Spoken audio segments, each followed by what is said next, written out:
느헤미야는 이방 나라의 왕궁에서 하나님의 때를 기다리며 준비했던 사람입니다. 예루살렘의 형편을 그의 형제 하나냐에게 들었을 때 그는 즉시 움직이지 않았습니다. 그는 4개월 동안 금식하며 기도했습니다. 기도가 먼저였고 행동은 그 기도의 응답에 따라온 것이죠. 오늘 함께 읽었던 본문은 기슬월에서 시작해서 니산월에 이르기까지 약 4개월 동안 느헤미야가 하나님의 응답을 기다렸다라는 것을 우리에게 알려주고 있습니다. 우리는 흔히 이 아닥사스 왕이 느헤미야가 수심 깊은 얼굴을 보고 청했을 때 그가 잠시 묵도하고 대답했다라고 생각하지만 우리가 1장부터 이 말씀을 깊게 읽어보면 느헤미야는 오랫동안 계획하고 준비했다. 그리고 항상 기도했던 사람이란 것을 알 수 있습니다. 잠시 기도해서 그러한 지혜로운 대답을 했던 것이 아니라 만약에 왕께서 내게 은혜를 주셨을 때 나는 어떻게 대답할 것인가를 마음의 소원을 항상 가지고 기도했기 때문에 그 짧은 시간 왕이 무엇을 구하는지 물었을 때에도 즉각적으로 구체적으로 계획했던 것들을 말했다라는 것을 우리는 알 수 있는 것이죠. 우리의 삶에도 이런 시간이 필요합니다. 하나님이 움직이는 시간. 특별히 오늘 느헤미야는 하나님의 선한 손이 역사했다라고 하는데 그 기간 동안 기다리는 것이 필요하다는 것이죠. 오늘 본문 2장 4절에 보면요. 느헤미야는 왕이 내가 무엇을 원하느냐 물을 때에 순간적으로 하나님께 묵도했습니다. 그런데 이것은 방금 말했지만 영감이 떠오라 움직인 것이 아니라 그동안 계속해서 기도했다라는 것을 우리에게 알려주고 있는 거예요. 준비되었다라는 것이죠. 준비되었다라는 것입니다. 세상 사람들도 흔히 무엇이라고 말합니까? 기회는 준비된 사람에게 온다라는 것이죠.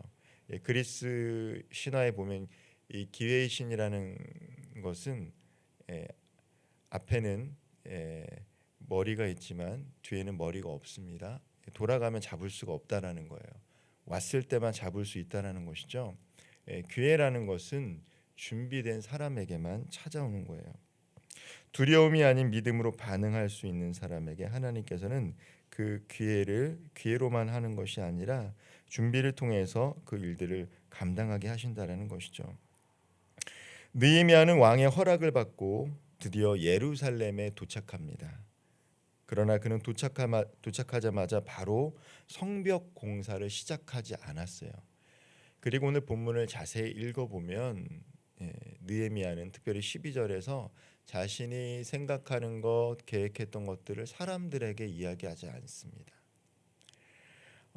우리는 흔히 내가 갖고 있던 비전과 계획들을 사람들에게 나누고 기도하는 것이 필요하다라고 이야기할 때가 있지만 정말 나를 이해해주고 동조해줄 수 있는 사람들에겐 그것을 나누고 기도하는 것이 필요하죠.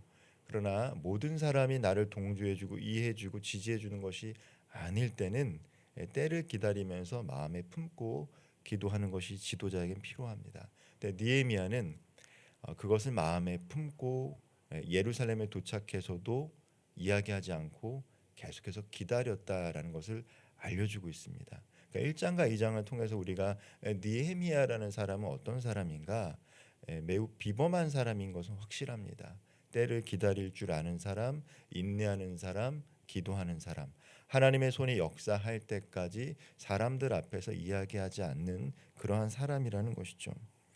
2장 11절을 보면요. 그는 3일 동안 조용히 머물렀습니다. 어떤 사람들은 육체적인 피로를 풀기 위한 시간이다라고 생각할 수도 있지만 그 시간은 내적으로 준비한 시간이었습니다.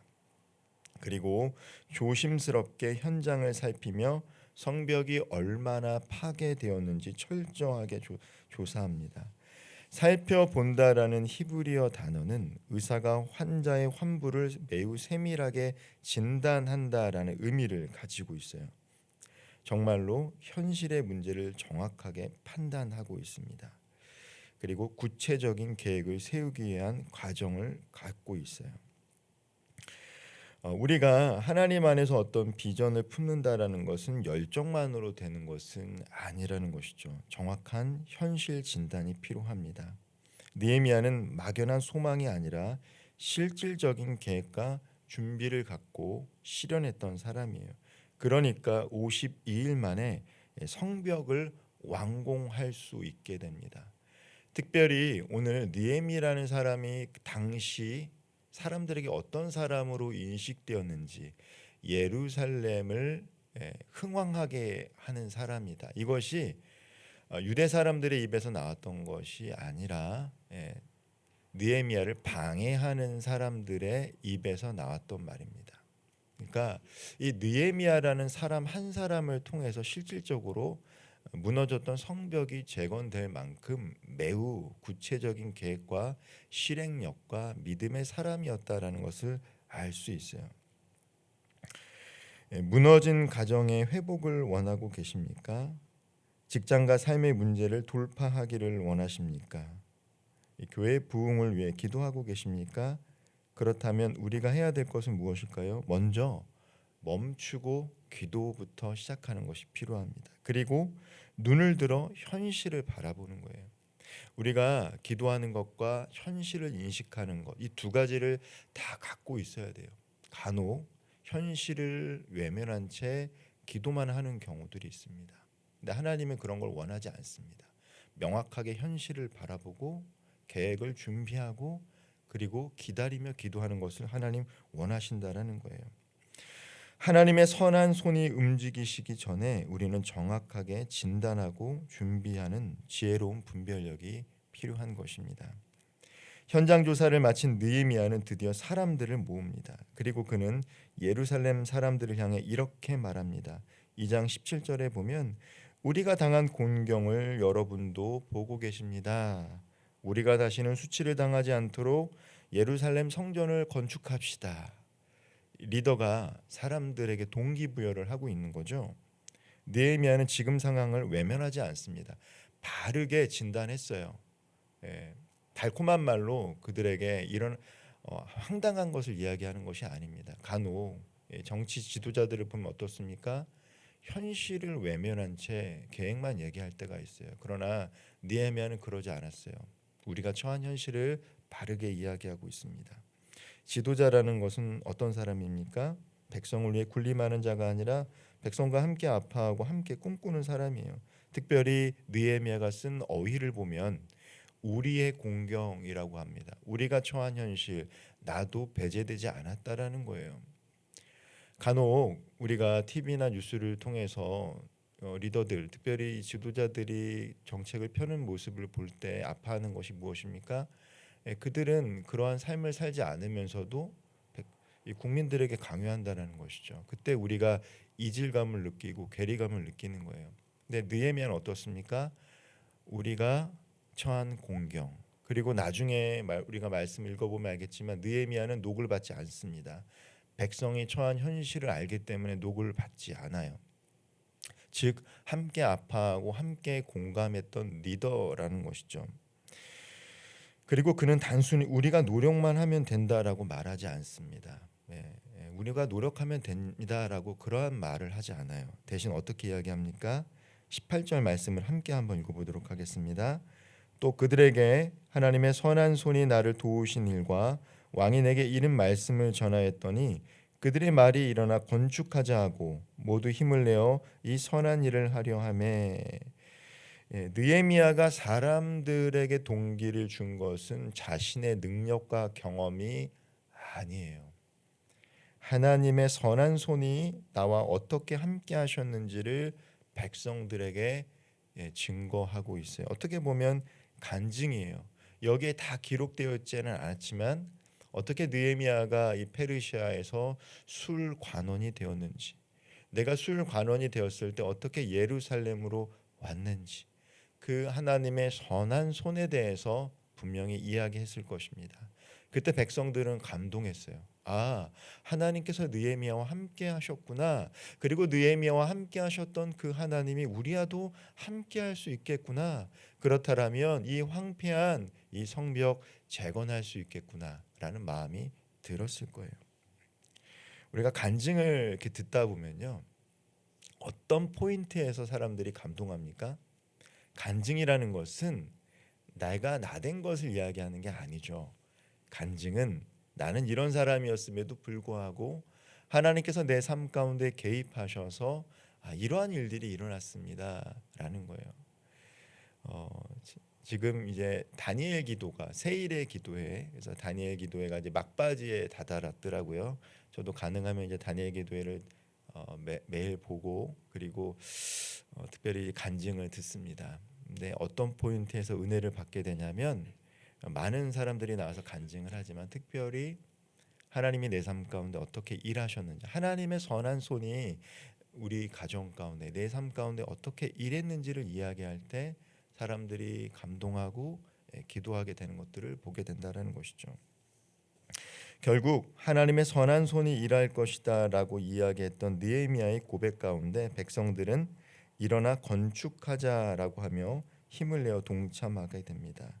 즉 참된 리더는 동기를 부여해서 일할 수 있도록 만드는 사람이죠. 그리고 무엇보다도 사람들에게 하나님의 손이 임할 수 있다라는 것들을 보여주는 사람들입니다. 하나님의 일은 사람을 통해 일어나지만 그 중심에는 항상 하나님의 손길이 있습니다. 우리가 누군가에게 하나님의 손길을 보여주면 그 사람도 용기를 얻을 수 있게 돼요. 오늘도 우리 주변에 지쳐 있는 이들이 많습니다. 누군가는 신앙의 자리에서, 누군가는 삶의 무게 속에서, 누군가는 실패의 반복 속에 주저앉아 있을지 모릅니다. 우리가 그들에게 해야 될 것이 무엇입니까?